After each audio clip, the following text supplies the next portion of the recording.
Kita akan belajar matematika kelas 11 yaitu dengan topik program linear. Nah, kali ini kita akan bahas permasalahan kontekstual atau dia permasalahan sehari-hari yang berbentuk pertidaksamaan linear dua variabel dan penyelesaiannya.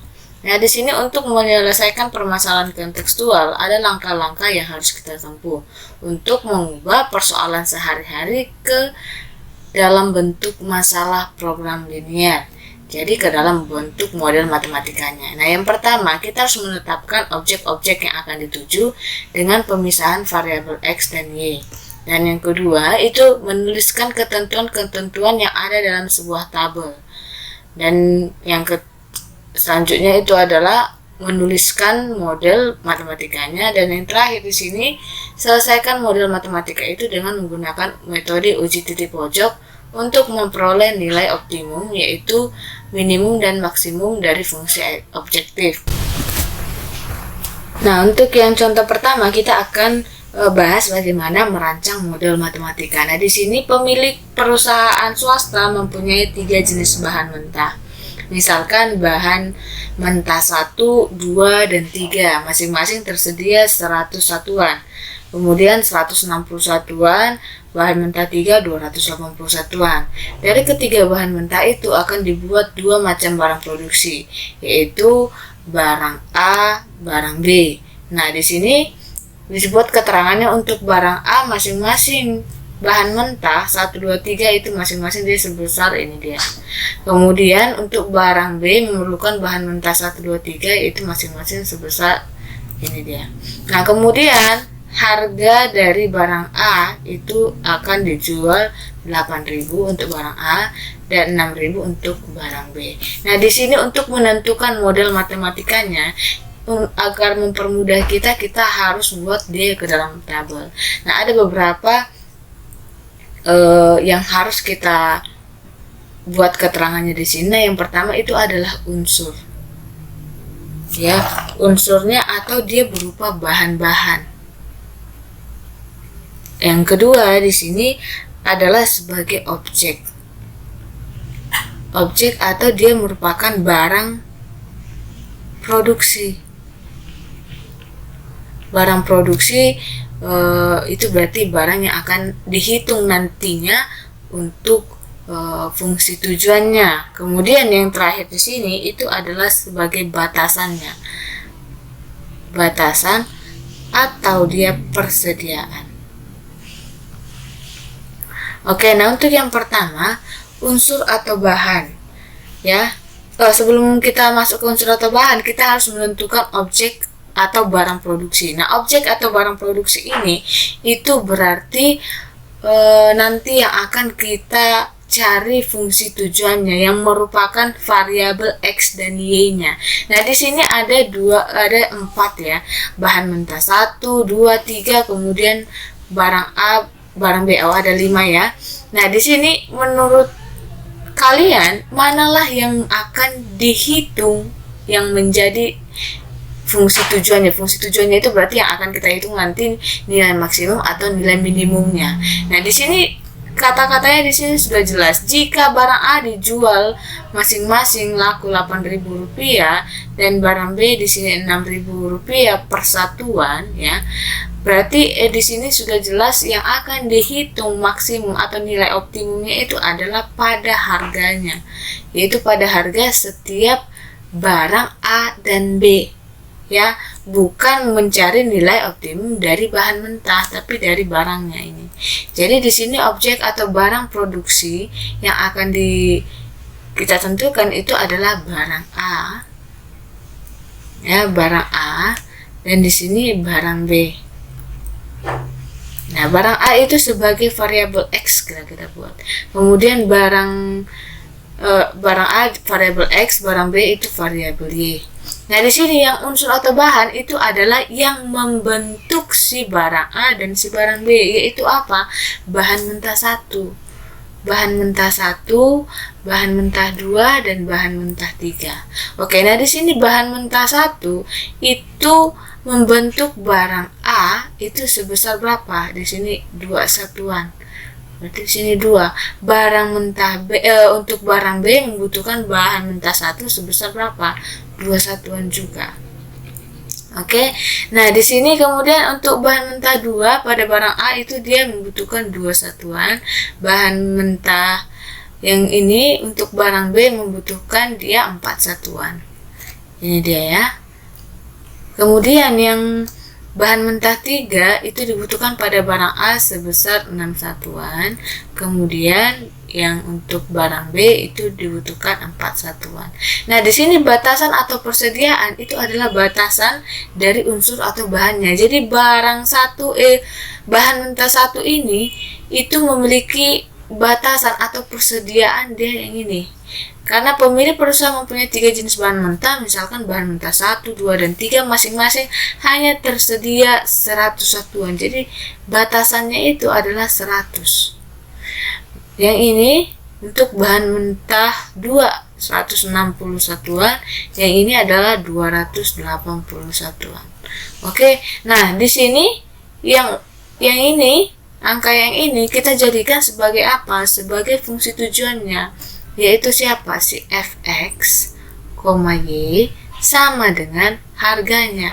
Harga si A berarti 8.000 kali banyaknya si barang si A nanti, yaitu X ditambah 6.000 Y. Nah, ini untuk fungsi tujuan. Nah, yang di dalam tabel ini bagaimana kita ubah dia ke dalam model matematika, yaitu ke dalam bentuk pertidaksamaan. Jadi bagaimana? Yaitu di sini 2x ya. Jadi ini berupa kendala. Kendalanya itu adalah 2x ya, bahan mentah 1, 2 sebanyak barang mentah barang A itu 2 kali X ditambah 2 kali Y ya, barang untuk barang B itu kurang dari atau sama dengan 100. Kenapa? Karena ini kan dia yang tersedia 100 satuan, artinya dia tidak boleh lebih dari 100. Makanya tanda pertidaksamaan yang kita pakai adalah kurang dari atau sama dengan 100. Nah, yang untuk yang ini kendala kedua itu berarti langsung 2x ditambah 4y kurang dari atau sama dengan 160. Dan yang terakhir di sini kendalanya adalah 6x ditambah 4y kurang dari atau sama dengan 280. Nah, kalau kita perhatikan di sini ini masih bisa kita sederhanakan ya. Berarti kalau ini kita sederhanakan, maka kita akan peroleh sama-sama dibagi 2. X tambah y kurang dari atau sama dengan 50. Kemudian yang ini X tambah 2y sama-sama kita bagi 2 kurang dari atau sama dengan 80. Kemudian yang terakhir di sini sama-sama dibagi 2, 3x tambah 2y kurang dari atau sama dengan 140. Jadi ini dia. Yang ini apakah perlu kita sederhanakan? Tidak perlu. Kalau namanya fungsi tujuan, yang bisa kita sederhanakan adalah ini dia. Kita akan masuk contoh yang kedua, itu masih merancang model matematika. Nah, di sini soal ceritanya adalah suatu tempat parkir luasnya 200 meter kuadrat.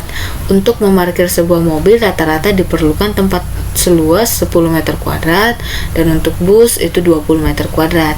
Tempat parkir itu tidak dapat menampung lebih dari 12 mobil dan bus. Jika tempat parkir itu akan diparkir X mobil dan Y bus, buatlah model matematikanya. Jadi di sini ya sudah jelas diberikan bahwa yang menjadi variabel itu adalah mobil dan si bus.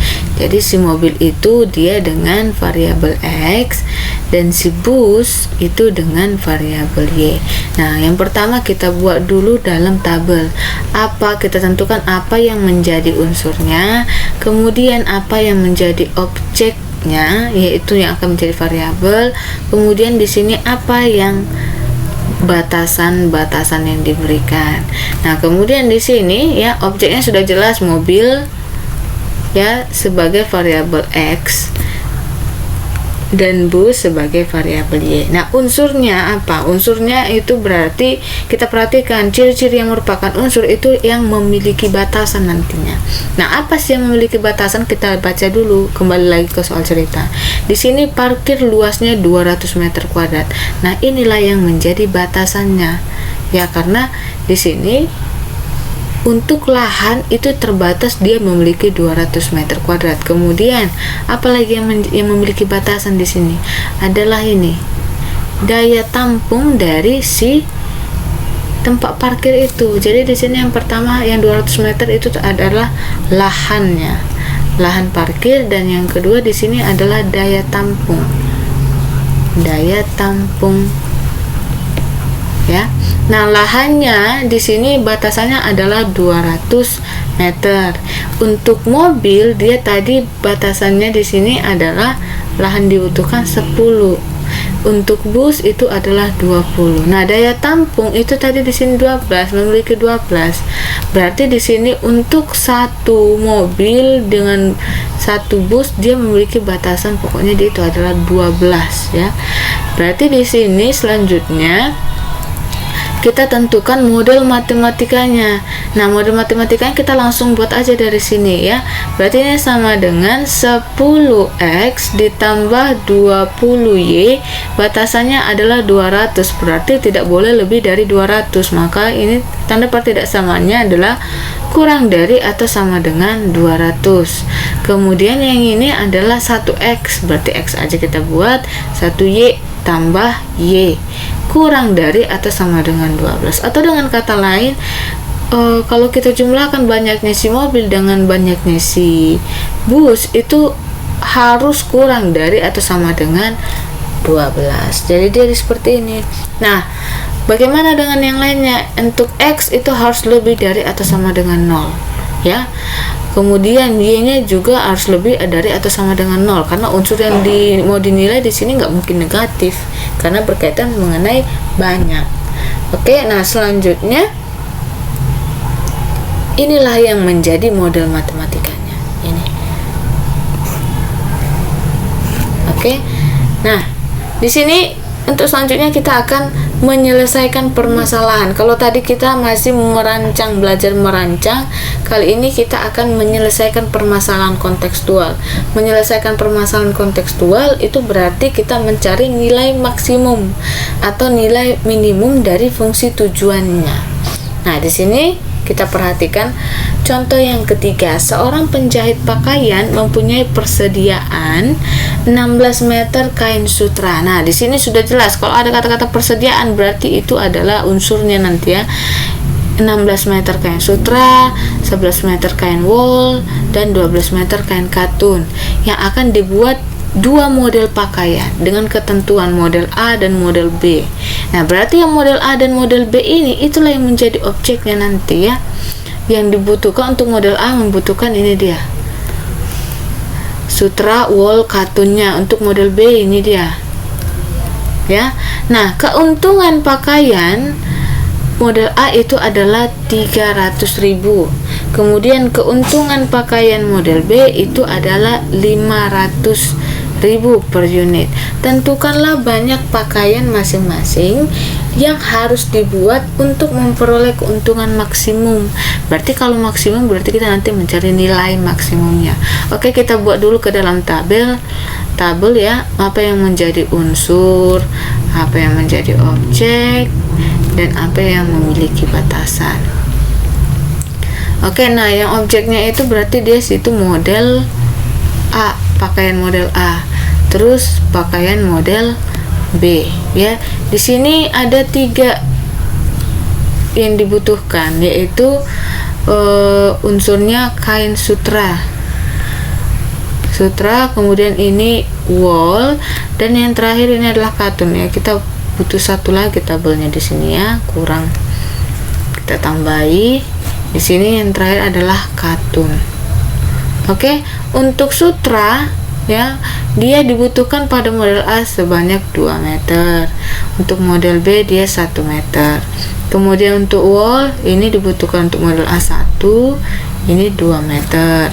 Kemudian yang katun itu dia 1 meter, yang ini 3 meter. Nah, batasannya untuk sutra itu hanya tersedia, ini dia. Dari sini kita lihat. Nah, ini adalah 16 meter yang tersedia. Jadi batasan hanya sampai 16. Kemudian kain wol itu adalah 11 meter dan kain katun itu adalah 15 meter. Oke, nah sekarang kalau kita bicara tentang keuntungan maksimum berarti harus ada fungsi tujuan. Mana fungsi tujuan kita? Itu adalah yang ini dia. Fxy itu adalah 300 keuntungan dari model A per unit, berarti 300 kali banyaknya si A X. Jadi ini dengan variabel X, yang ini dengan variabel Y, ditambah dengan keuntungan model B 500 dikali dengan banyaknya si Y nanti, ya. Nah, sekarang ini untuk fungsi tujuan, kendalanya, kendala atau syarat, ya. Nah, berarti langsung kita masukkan aja ini. Berarti sama dengan 2x, ya, 2x ditambah 1y, berarti y kurang dari atau sama dengan 16. Yang ini x ditambah 2y kurang dari atau sama dengan 11. Kemudian yang ini 1x berarti x tambah 3y kurang dari atau sama dengan 15. Kemudian apalagi yang menjadi, jangan lupa kendala lain, x lebih dari atau sama dengan 0, ya, dan y lebih dari atau sama dengan 0. Nah, untuk selanjutnya itu berarti kita harus buat dulu ke dalam gambar grafiknya. Jadi di sini untuk menyelesaikan setiap program linear berarti kita harus gambar. Nah, cara menggambar itu pada pertemuan sebelumnya sudah kita pelajari, ya. Nah, di sini kita akan mulai lagi cara menggambarnya. Nah, tadi kendala yang menjadi fungsi tujuannya fx, y itu sama dengan 300.000 x ditambah 500.000 y. Nah, yang menjadi kendala itu sama dengan, ya, 2x tambah y kurang dari atau sama dengan 16. Kemudian x ditambah 2y kurang dari atau sama dengan 11. Ini x tambah 3y kurang dari atau sama dengan 15. Kemudian x lebih dari atau sama dengan 0 dan y lebih dari atau sama dengan 0. Oke, nah di sini kita berarti harus gambar. Sebelum gambar berarti kita buat dulu dia pembuat 0 untuk setiap sumbu x dan sumbu y. Berarti untuk yang pertama di sini 2x ditambah y sama dengan 16. Oke. Nah, untuk x sama dengan 0, maka di sini y menjadi, nah langsung tutup aja ini. Tutup. Berarti yang tinggal y sama dengan 16. Maka y sama dengan 16, titiknya adalah 0,16. Nah, kira-kira di sini dia. Nah, kemudian pada dia di sini y sama dengan 0, ya, maka ini tutup y-nya, berarti ini tinggal 2x sama dengan 16. Berarti x aja itu sama dengan 16 per 2, yaitu 8. Maka ini kita peroleh titiknya adalah 8,0. Oke, nah yang kedua itu adalah pada kendala x tambah 2y sama dengan 11. Oke, maka untuk x sama dengan 0, tutup x-nya, berarti ini tinggal y sama dengan 2y sama dengan 11, berarti y sama dengan 11 per 2.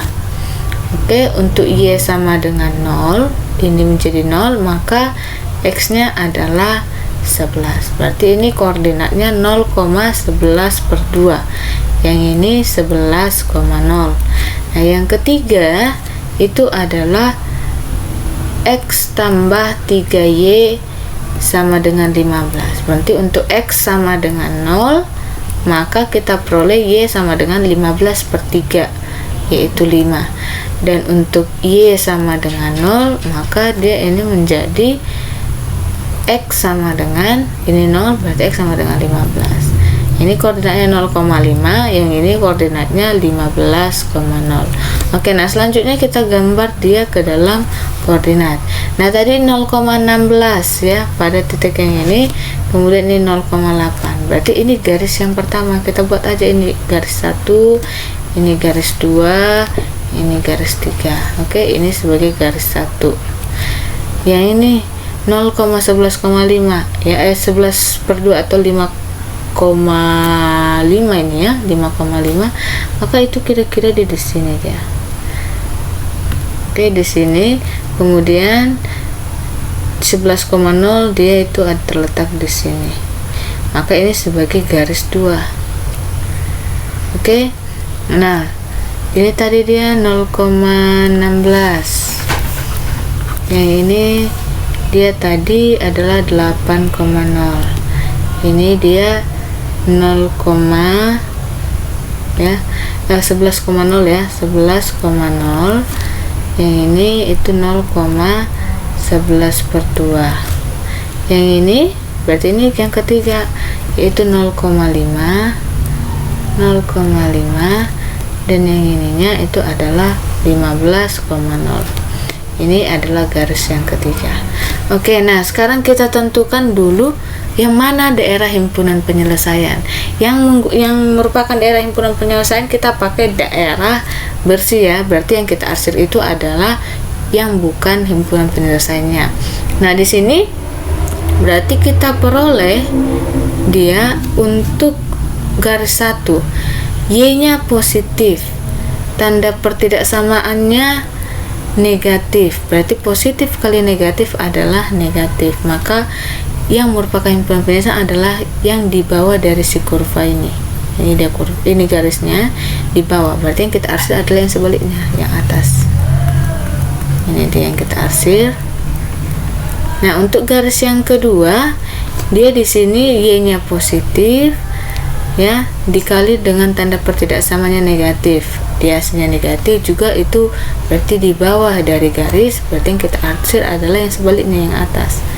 Ini garis yang kedua ya. Oke. Nah, sekarang garis yang ketiga itu juga yang di sini adalah Y positif, koefisiennya dikali dengan negatif. Hasilnya negatif itu juga di bawah, berarti yang kita arsir adalah yang di atasnya.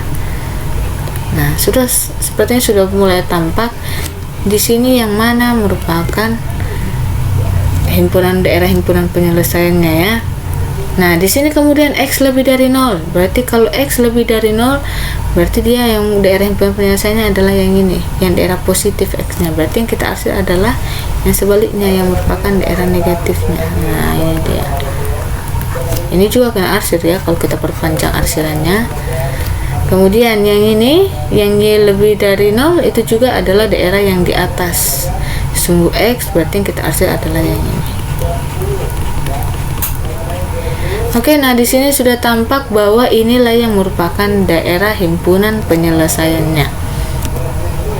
Ya, ini yang merupakan daerah himpunan penyelesaiannya. Sekarang kita tentukan titik-titik pojoknya. Jadi berarti kalau merupakan titik pojoknya itu adalah titik-titik sudutnya. Yang 0,0 itu tidak kita ikutkan. Berarti dari 1 di sini ya. Berarti titik pojok ya, titik pojok itu adalah 0,5. Kemudian yang ini perpotongannya ini nanti kita cari. Yang ini perpotongan yang ini tadi perpotongan garis 2 dan 3, yang ini perpotongan garis 1 dan 2. Kemudian yang ini yaitu 8,0. Oke, nah ini kita buat aja garis A, ini garis B, ini C, ini D. Oke, nah ini tadi 0,5 adalah garis D, ini garis C. Yang garis A, titik A ya, maaf, titik. Untuk titik A kita tentukan dulu perpotongan dari garis 1, garis 2 dan garis 3. Berarti kita cari titik potongnya. Garis 2 itu tadi adalah X tambah X ditambah 2Y sama dengan 11. Garis tiganya itu adalah X ditambah 3Y sama dengan 15. Oke, ini langsung kita eliminasi. X nya 2 sama, kurang, ini mati, ini menjadi min Y sama dengan 11 dikurang 15 adalah min 4. Maka kita peroleh Y sama dengan 4. Oke, berarti X sama dengan, nah kita masukkan ke salah satu yang ini, berarti Y sama dengan 4. 2 kali 4 adalah 8, berarti pindah menjadi kurang, berarti 11 dikurang 8 itu adalah 3, maka X nya ada 3. Berarti untuk titik A itu dia adalah 3,4. Oke, nah selanjutnya kita tentukan adalah garis si B nya ya. Garis si B nya itu perpotongan garis 1 dan garis 2. Garis 1 itu adalah 2X tambah Y sama dengan 16. Kemudian garis 2 nya itu adalah X ditambah 2Y sama dengan 11. Oke, nah sekarang di sini karena tidak ada, berarti kita kali silang koefisiennya, kita eliminasi si X aja. Ini berarti kita kali 1 ya, yang ini kita kali 2. Maka kita peroleh ini 2X tambah Y sama dengan 16. Yang ini 2X tambah 4Y sama dengan 2.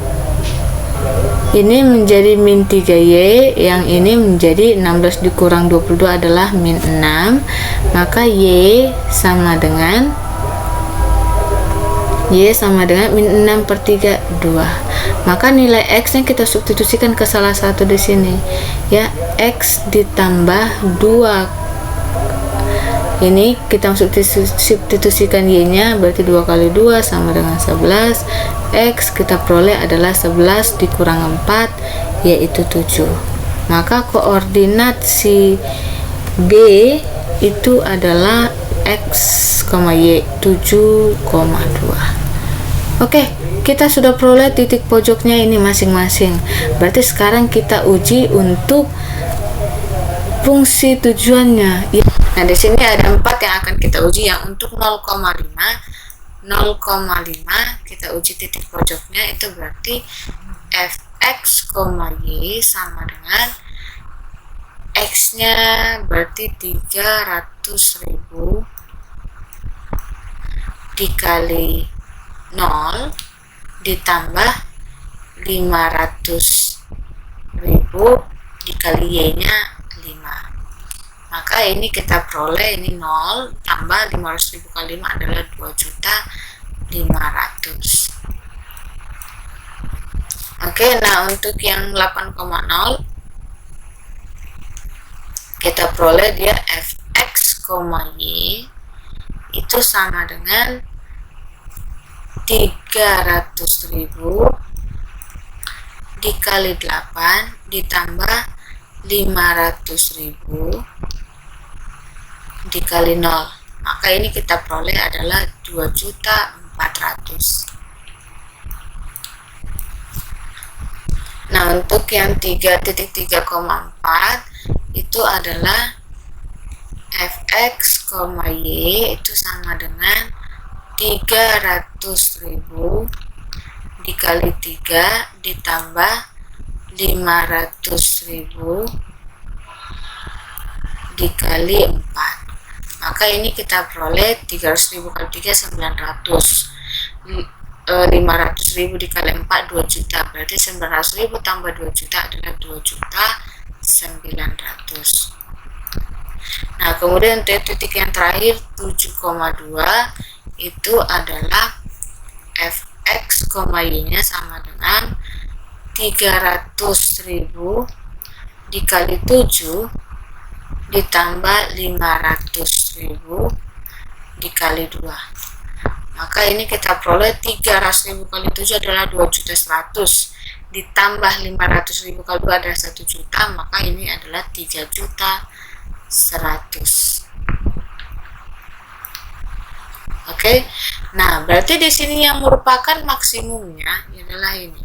Keuntungan maksimum yang diperoleh ya itu jika X-nya yaitu tadi dia berupa pakaian model A ya, pakaian model A sebanyak 7 dan pakaian model B sebanyak 2. Jadi ini artinya nilai maksimum tercapai atau keuntungan dari si penjahit ya itu diperoleh jika si penjahit menghasilkan pakaian model A sebanyak 7, yaitu tadi si X ya. Dan pakaian model B itu adalah sebanyak 2, yaitu nilai si Y-nya di sini. Jadi kesimpulannya adalah ini dia kesimpulannya. Oke, demikian pembelajaran hari ini. Semoga bermanfaat dan selamat belajar.